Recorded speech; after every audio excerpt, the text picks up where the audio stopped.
Today, as we foreseen, we deployed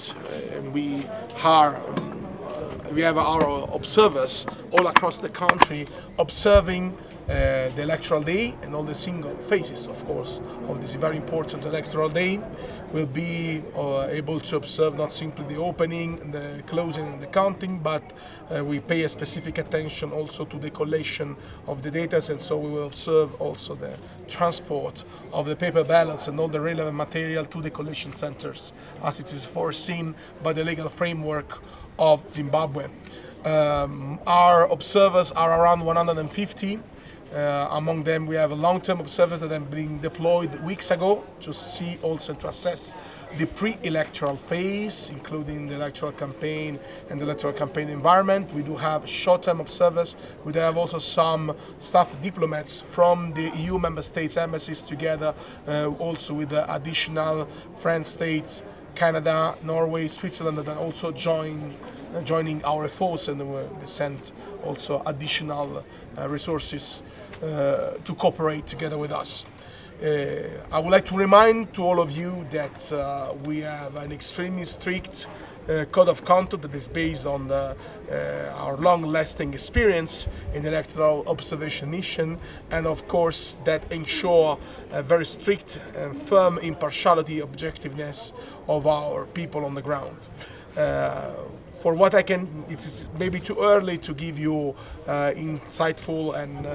detailed analysis, but so far all the reports that we are getting indicated that in around 30% of the polling station there were a significant delay in the opening procedures, a delay that was very often linked to the lack of essential materials, notably in many cases paper ballots that didn't reach on time the polling station itself. In some cases we do register also delay that were above 1 hour and a half.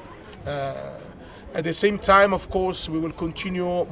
observing all these electoral day and also the post-electoral phases, so we will come back to you with additional informations and remarks at a later stage. I would like to remind also that this Friday we will have a press conference held by me, and also the head of the delegation of members of the European Parliament taking part to the observation will take part too. And in this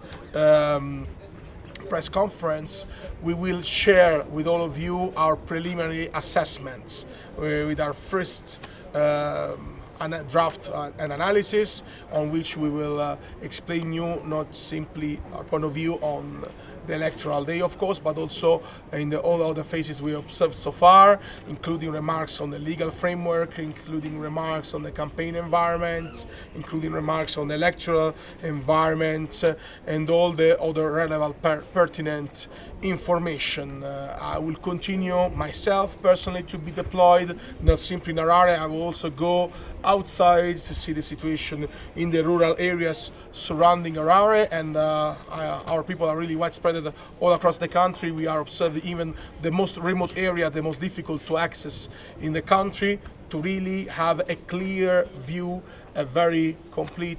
inclusive view on what is the situation in the different parts. We are in all the 10 districts, and of course that will give us the possibility to have a significant amount of analysis to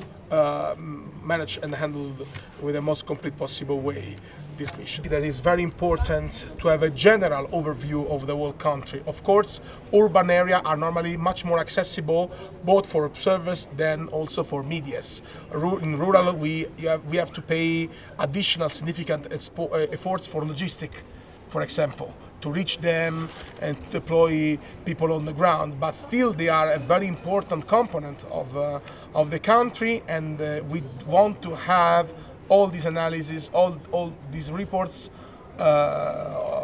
totally on board to ensure that the overview we will have of the whole electoral process and the whole electoral cycle will be a complete one, not missing a very important part that normally is, as I told you, less